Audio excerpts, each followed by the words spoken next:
Hello po, Capricorn. Kumusta po kayong lahat? Okay, so yan Capricorn, tignan natin. Gabay kapalaran sa iyo sa taong 2025. Okay, so Capricorn, maganda pa rin na alam nyo ang inyong Sun, Moon, Rising, and Venus sign para sa iba pang guidance, okay? So ayan, maraming salamat pala sa iyo Capricorn sa walang sawang pagsubaybay sa ating mga reading. And kung ikaw ay bago pa lang sa ating channel, mag-subscribe na po kayo. And i-click mo na rin yung ating notification bell para lagi kang updated sa ating mga bagong upload, okay?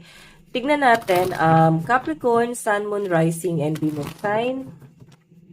Sa first quarter po ng taong 2025 ni Capricorn, ano po yung message? Meron tayong The World. So, ang ganda nito ha, parang travel, explore. Sa second quarter naman po ng taong 2025, meron tayong King of Cups.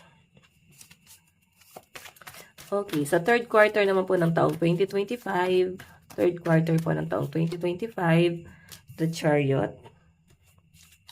And sa fourth quarter naman po ng taong 2025, fourth quarter po ng taong 2025, meron tayong balance.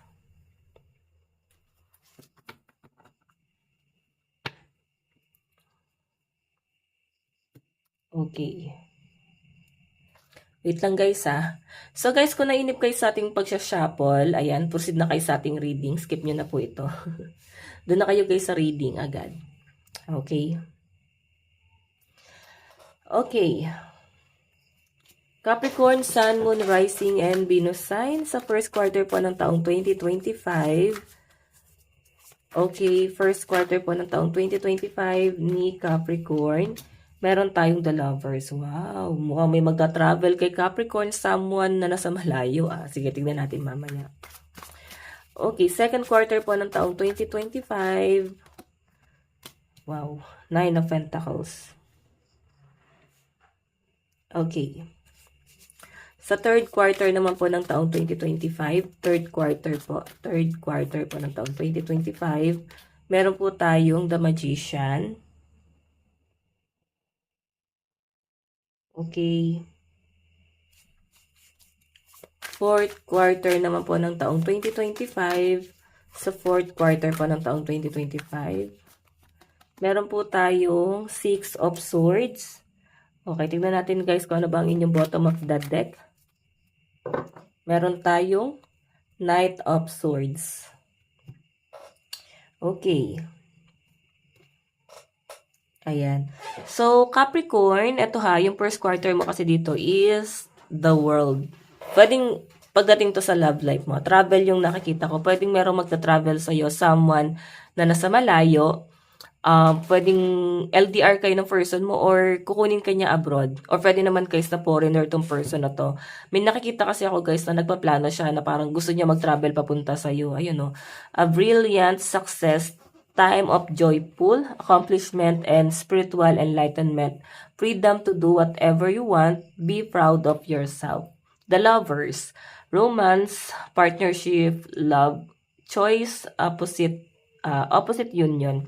So, etong taong to guys, hindi mo siya ina-expect kasi talagang pagdududahan mo siya eh. Pwedeng nakilala mo siya talaga sa malayo talaga. Yung tipong di mo pa nakikita personal tong taong to. Pwede rin naman guys asawa mo, pwedeng nasa abroad lang siya, no? Nagkakaroon kayo ng conflict dahil nga LDR. So, ang nakikita ko dito guys, ayan, mukhang ikaw yung magiging pabebe dito na parang ano ka ba, wag muna travel. Pero guys, nakikita ko, ang lakas ng energy. Gustong gusto kang puntahan itong person na to. And meron siya guys, i-offer sa'yo Capricorn, no? Yung iba naman dito guys, pwedeng new beginning, pwedeng sa love life ng iba, no? Pwedeng susuportahan mo yung love life ng ibang tao. Pwedeng sa anak mo to. Pwedeng tamang tao yung napili niya. So, pwedeng ikinakatuwa mo at saka magiging kampante ka dyan, Capricorn, kasi the world eh. Kampante ka talaga dito kasi at least secure yung person mo. What I mean, secure yung anak mo, kung anak mo yan. Then, kung sa love life mo naman, ikaw mismo, ayan, nakikita ko na mafe-feel mo talaga na secure ka dito sa person na to. Maging kampante ka dito. So, meron tayo guys, and ito sa second quarter mo naman, trustworthy, honorable, devoted, cautious, someone you can completely trust, a situation that is safe, a solid romantic relationship, hidden but well-intentioned, emotion, and charitable benefactor seeing a counselor. Nine of Pentacles, security, gratitude, wealth, comfort, and leisure. So, ang nakikita ko kasi rito, guys, ayan no, merong isang tao dito na suportahan ka. Sa love life mo to, guys, sobrang supportive itong person mo sa kung anong gusto mo mangyari sa buhay mo. Okay, sinusuportahan ka lang niya. And ikaw kasi meron kang gustong i-pursue, Capricorn. Pwedeng business, pwedeng travel, pwedeng sa family nyo. So, kung ano man tong gusto mong i-pursue na to, guys, sobrang susuportahan ka lang nung person mo. Okay? Ayan. Wow, napakaganda guys, no? Maganda talaga sa relationship pagka parehas kayo, nagkakaintindihan, walang heartbreak, kasi talagang ang hirap pagka, mahirap ng pagkatiwalaan yung person. Like, sinira niya talaga yung tiwala mo. Nagkaroon ng iba. Pero ito kasi guys, nakikita ko kampante ka dito sa taong to. Walang heartbreak talaga. Okay? And pagdating sa pera mo guys, kung makita mo Nine of Pentacles, secure ka eh. Pagdating sa business, sa career mo, napakaganda niyan.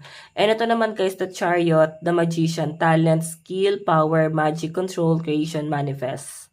Chariot kasi guys is opportunity. So, merong opportunity daw po na paparating sa inyo sa third quarter, no?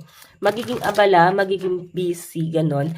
Yung iba naman sa inyo guys, pwedeng katungkulan, pwedeng mataas ang posisyon mo sa trabaho. Iba naman sa inyo guys, ano ba to? Parang kapitan lang sa barangay or mayor sa lugar nyo. Parang ganun yung katungkulan na nakikita ko, no? Pero kung sa school to, guys, pwede meron kang katungkulan sa school or pwede rin naman, guys, nasa kung sa trabaho, mataas yung position mo sa work. So, meron kang pinangahawakan na parang kailangan mo, guys, ingatan. Yan yung pinapakita sa akin. Kaya nga, ikaw ay masyadong, dito, the magician, masyado ka magiging maingat, no? Magiging maingat ka sa mga gagawin mo, hakbang na gagawin mo. And sinasabi rin dito guys, dahil nga magiging abala ka sa third quarter, is kailangan mo dito ng pahinga kasi ma-overwhelm ka sa dami ng ginagawa mo. Ma-overwhelm ka sa dami ng opportunity na paparating naman sa inyo. Dala yan ang minanifest mo ngayong taong 2024. So, minanifest mo to, kaya napakaganda ng taong 2025 para sa'yo. Okay, so guys, ito naman, balance, blending the ideas of others with your own to create something extraordinary, successful, compromise the power of diversity, self-control, patience, and balance. Six of Swords, transition, movement, change, travel, moving on.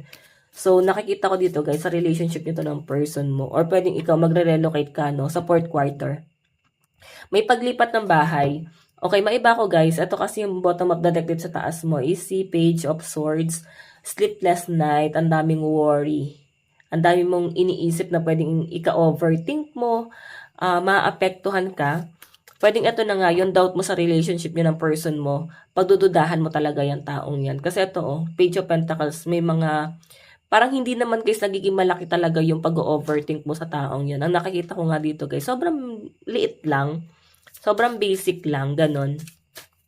Okay? Kasi nga, dahil sa trauma mo, kaya parang pati tong taong to, or kahit na sino pagdududahan mo. Meron tayo guys, Knight of Swords, ito, communication dito sa bottom of the deck mo, no? Sabi ko sa inyo, may relocation. Meron ako nakita na pwedeng scam kasi to guys, so mag-iingat ka sa pag-iinvest, mag-iingat ka sa pagtitiwala mo, pagdating sa pera mo, mag-iingat ka sa pagpapautang sa fourth quarter sa fourth quarter ng taong 2025 mo. Nakikita ko guys dahil nga parang ma-overwhelm ka sa dami ng blessing na darating sa iyo, may mapagsamantalang tao na paparating sa buhay mo, at itong taong to, pwedeng gagamitin niya. No, gagamitin niya yung dahil wala kang alam sa kung ano yung pinupursu mo, pero ang daming blessing na pumapasok sa iyo. Itong taong to guys, parang sabihin niya dito, tutulungan kita pero gagamitin ka niya guys. Mag-iingat ka. Tignan natin guys, ano bang inyong advice? Meron tayong wings. You never needed those wings to fly. Okay? So, sinasabi dito guys, kung may mga pangarap ka, hindi mo kailangan ng kahit na sino para maabot yung pangarap mo. Kaya mo yan makuha sa sarili mo. Meron tayong gold. You don't need someone else to fix you. So, grabe, no? Alam niyo sa Sa Japan ba yun, yung mga babasaging gamit nila doon na pagka nabasag, nafi-fix pa talaga nila, yung guguhitan lang nila ng gold, tas parang mas nagiging maganda pa siya, guys. So, yung iba sa inyo, guys, na pwedeng madadown ka or nadadown ka ngayon dahil ang dami ng imperfection. So, sinasabi lang dito, guys, na hindi mo kailangan i-down yung sarili mo.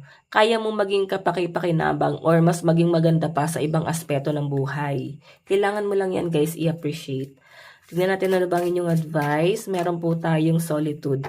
In silence, peace, and prevail. So, nakikita ko dito, guys, parang kailangan mo rin ng katahimikan sa taong 2025, no? Huwag ka na masyadong nagpapasok or wag ka na magkaroon ng expansion pagdating sa mga totoong pagkakatiwalaan mo. Limitahan mo lang or piliin mo lang yung pagkakatiwalaan mo. Okay? Hindi ko naman, guys, pinagbabawalan na wag kang magkaroon ng maraming kaibigan. Okay lang yon, pero pipiliin mo yung pagkakatiwalaan mo kasi solitude yung energy mo eh. Okay? Advice, meron tayong crossing bridge. It's time for healing, connecting, mending, and releasing. Diba? So Capricorn, ito lang po inyong reading. Maraming salamat po. God bless and love you all. Bye-bye po.